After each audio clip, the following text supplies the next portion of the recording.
The fluorescent lights of the VA intake office hummed, a flat, indifferent drone that seemed to leach the color from everything, including Elias Vance's weary face. His prosthetic leg, a marvel of modern engineering, still ached with a phantom limb's stubborn memory, a dull throb that mirrored the knot in his gut. Across the polished laminate counter, a young administrator, Mr.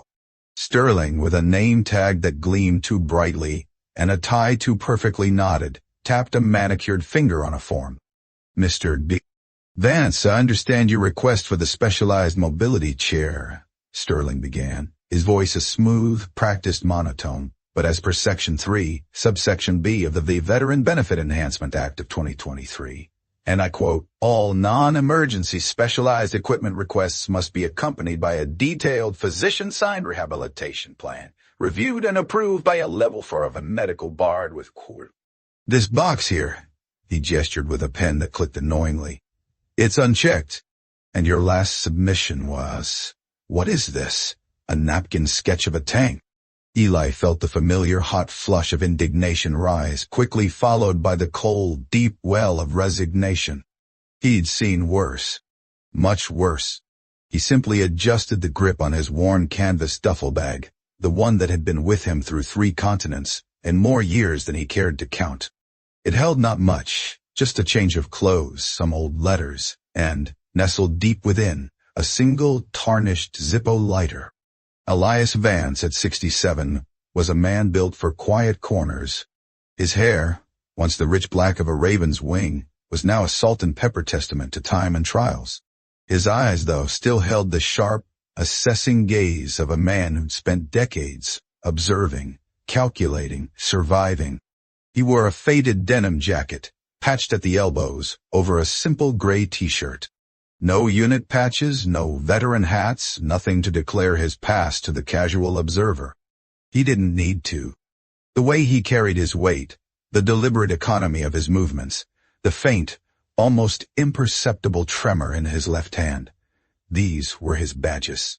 He'd arrived at the sprawling, impersonal VA Medical Center at dawn, the New Mexico sun, still a promise on the horizon.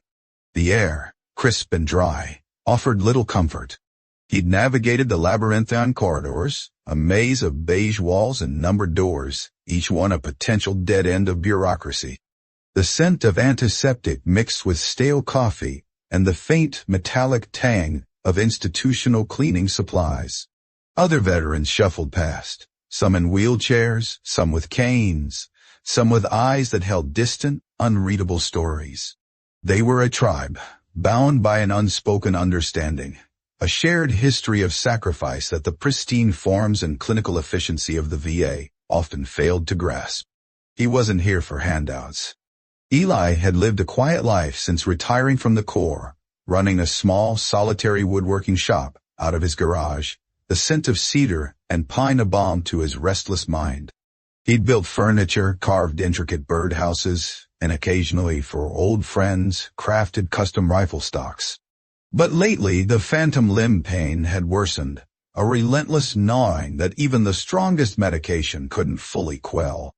The old, standard-issue chair he used now was a torture device, exacerbating the ache.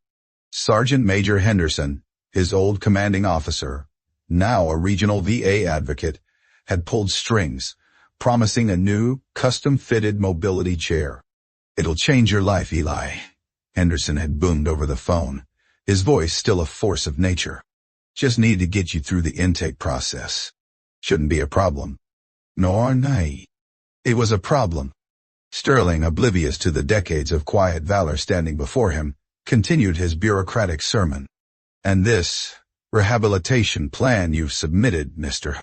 Vance, it appears to be a list of exercises you've written yourself, on a grocery list. We require official medical documentation. Eli's jaw tightened. My doctor is on leave. He authorized me to submit this. He said it would be sufficient for preliminary review. His voice was gravelly, low, a sound that in another life had carried across battlefields, commanding attention. Here, it was just a murmur against the drone of the fluorescent lights, I'm afraid preliminary review is not a recognized step in the acquisition protocol, Mr. Vance, Sterling said, a faint, almost imperceptible smirk playing on his lips. Perhaps you could reschedule when your physician returns? Or better yet, find a physician who understands our current submission guidelines. He pushed the crumpled forms back across the counter. Next! Eli felt the weight of 1,000 small indignities pressing down on him. The dismissive tone, the implied accusation of incompetence, the sheer, impenetrable wall of red tape. He wanted to lash out, to remind this young man of the price paid for his comfortable office, for the very air he breathed. But decades of discipline, of holding the line, of knowing when to stand and when to simply endure, held him in check. He picked up his papers, his movements slow, deliberate. As he turned to leave, his duffel bag brushed against the counter, and the flap already loose, snagged. A small, dull metallic glint caught the light as the Zippo lighter, tucked loosely in a side pocket, tumbled out, skittering across the polished floor and coming to rest near Sterling's polished shoe.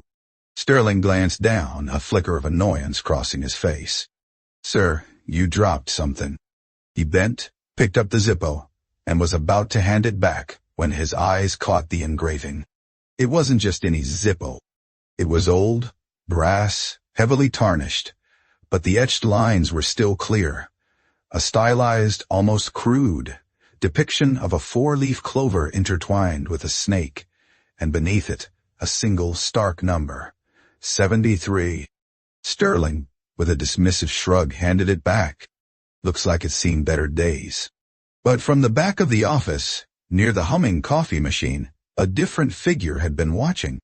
Agnes, the head nurse, a woman whose own crisp white uniform couldn't hide the weariness in her eyes or the deep lines etched around her mouth, froze. She was mid-sip of her coffee, and the ceramic mug clattered against the saucer, spilling dark liquid onto the beige countertop. Agnes had been working at the VA for 40 years, seen more pain and quiet courage than most people could imagine. Her brother, a young Marine, had been killed in the case on Siegen. She remembered the classified reports, the hushed whispers about Lucky Clover and the Serpent's Nest, the code names for the most brutal, clandestine operations. She remembered the stories of a small, isolated scout sniper team, Detachment 73, that had held a critical ridgeline for 3 days against overwhelming odds, allowing a trapped company to withdraw. They were the ghosts of Khe-Sanh, officially never existed, their sacrifices deemed too sensitive for public acknowledgement. She'd heard tales of a specific crudely etched Zippo lighter carried by the team leader, a unique identifier in a world where identities were often erased. A Zippo with a four-leaf clover and a snake. Her eyes, sharp and knowing, locked onto the Zippo in Eli's hand, then flickered to the quiet, dignified man himself. The way he stood, the way he moved, it wasn't just age. It was the weight of a past that refused to be forgotten. Agnes didn't say a word to Sterling. She didn't have to. Instead, her hand trembling slightly, reached for the old wall-mounted phone behind the counter, the one marked Direct Line, Director's Office. She dialed a number she hadn't used in years, a number given to her by a man who'd once told her, "If you ever see mein Teig, Agnes, you call this number." No questions. No hesitation. Nice. The phone rang twice. A deep, authoritative voice answered, cutting through the line like a honed blade. Director Miller. Agnes swallowed, her voice barely a whisper. "Sir, this is Agnes. Va intake. I believe we have a situation here. A personnel identification. Something from Khe-Sanh. Median, Istimali." A beat of silence, heavy and charged. Agnes could almost hear the gears turning on the other end. The instant shift from routine bureaucracy to something far more urgent. "What are you seeing, Agnes?" Miller's voice was tight, the casual warmth gone, replaced by a steel edgy. "A Zippo, sir. Brass. Engraved. Four-leaf clover, snake and the number 73. The man. He's just left the counter. Mr. Vance. Elias Vance. He's He's asking for a mobility chair, and Sterling is giving him the runaround about paperwork. Dum-dee, dum-mal-dani. Another, longer silence. Then, a sharp, controlled exhale. Agnes. Keep him there. Do wilt he let him leave? Tell him I'm on my way. And tell Sterling he's to treat Mr. Vance with the utmost respect. Any deviation, and I will personally ensure his career ends before lunch. The line went dead. Agnes hung up the phone, her hand still shaking. She looked at Sterling, who was now preening, convinced had handled a difficult veteran. Mr. Dowell. Sterling, her voice was low, but carried an unexpected weight. Mr. Vance isn't leaving. He's waiting for the director. Indicated once. See? Sterling's self-satisfied smirk faltered. The director? Why would the director? Because, Agnes cut him off, her gaze piercing. Some stories aren't in the regulations. Some sacrifices aren't on the forms. And some men earned their right to be heard a long, long time ago. Guilty. Barely 10 minutes later, the double doors of the intake office swung open with a quiet authority that silenced the usual hum of conversation. Director Samuel Miller strode in, a man in his late 50s, his uniform a perfectly tailored civilian suit, but with the bearing of a general. His silver hair was meticulously combed. His eyes, though tired, held a sharp intelligence. He was a man who commanded respect without uttering a single word. He moved directly to Eli, who had retreated to a row of uncomfortable plastic chairs, his duffel bag resting on his lap. Miller didn't hesitate. He extended his hand, palm open. Mr. Vance. Elias. It is an honor. His voice was deep, resonant, carrying just far enough to be heard by everyone in the room. Eli, surprised, rose slowly, his hand meeting Miller's in a firm grip. Director Miller. I don't believe we've met. No, I'm not. No, sir, we haven't, Miller replied, his gaze falling almost reverently to the Zippo Eli still held. But I know your work. My father was Captain Thomas Miller. He was with Kilo Company, 3rd Battalion, 9th Marines. Trapped on Hill 881 South, April of '68. They said they were cut off. No way out. Then, a message came through, garbled but clear enough. Lucky Clover, holding Serpent's Nest. Fallback initiated. My father made it home, Mr. Vance. He made it home because of you. Because of Detachment 73. Eli's eyes, usually so guarded, flickered with a raw, unexpected emotion. The casual indifference he'd cultivated over decades of dealing with the civilian world, with the VA, shattered in an instant. He remembered Captain Miller, a young, terrified officer bleeding from a shrapnel wound, dragged from the chaos by Eli's team. He remembered the desperate, brutal days on that ridgeline, the constant, gnawing fear, the impossible choices, the faces of the men who hadn't made it back. The Zippo, given to him by his second-in-command, Sergeant Rojas, just before Rojas took a round through the chest. Keep it, Vance, Rojas had rasped, for luck. And remember 73. Rojas had died a minute later. Eli had carried that Zippo, that silent promise, for over 50 years.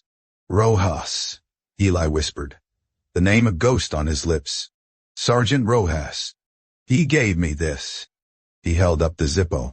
Miller nodded, his own eyes glistening slightly. My father spoke of him. And of you. He said you were the finest Marine he ever knew.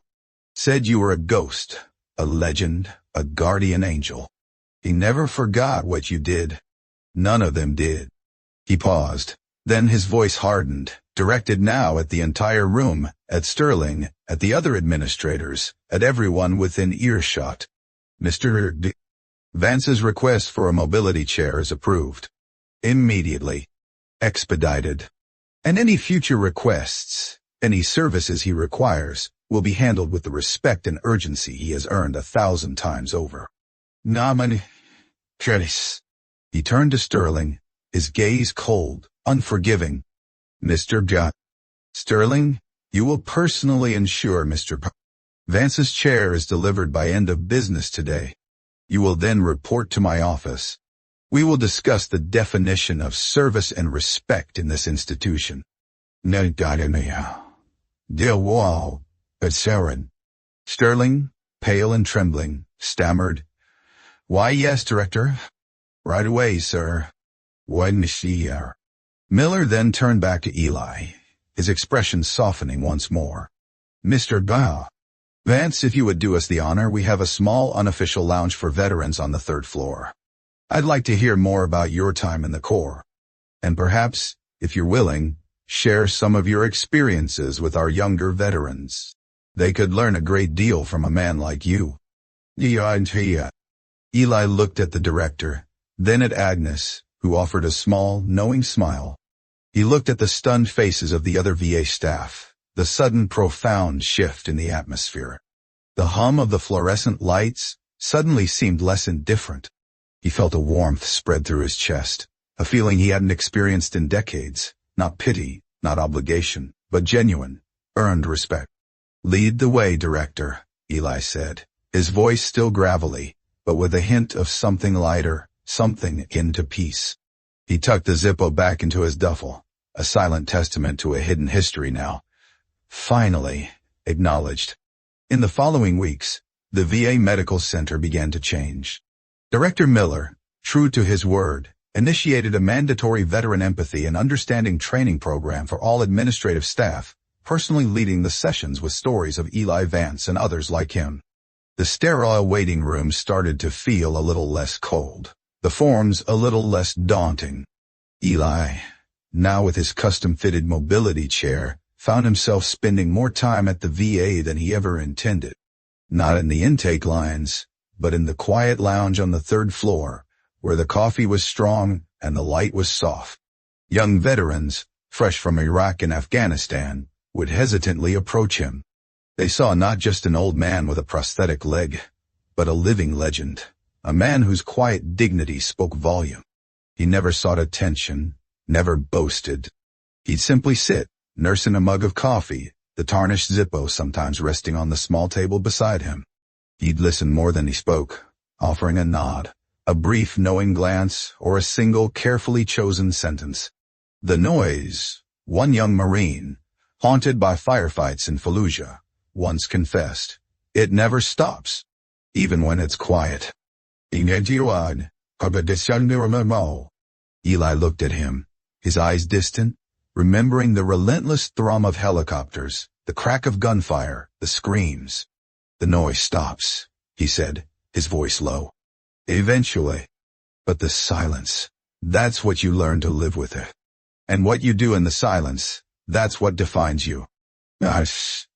Another time, a young woman, a medic who'd lost her team to an IED, asked, How do you carry it all? The faces, the moments, breakdowns." Eli picked up his Zippo, turning it over in his calloused fingers. The clover and snake gleamed faintly in the lounge's soft light. "You don't carry it alone," he said, his gaze fixed on the lighter. "You carry it with them. Every step, every breath. It's not a burden.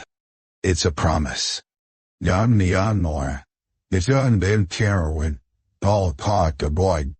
He never told them the full story of Detachment 73, not in explicit detail. The official secrets remained buried, but he shared the lessons, the quiet wisdom forged in fire. He taught them about the unwavering resolve in the face of the impossible, the profound bond of brotherhood and sisterhood, the quiet strength that didn't need parades or medals. He taught them that true heroism often wore no uniform, made no headlines, and asked for nothing in return. One afternoon, Director Miller found Eli in the lounge, surrounded by a small circle of rapt young veterans. Miller watched, a profound sense of gratitude washing over him. Eli wasn't just a veteran. He was a living bridge connecting the past to the future, ensuring that the quiet sacrifices of men and women like him would never truly be forgotten. As Eli prepared to leave that day, stepping into the New Mexico twilight, the Zippo nestled securely in his pocket, he felt a lightness he hadn't known in years. The phantom ache in his leg was still there, but it was dulled, overshadowed by a deeper sense of purpose. He wasn't just a ghost of a forgotten war anymore. He was a beacon, a quiet testament to the enduring spirit of those who served, not for glory, but for the sacred trust they held for one another.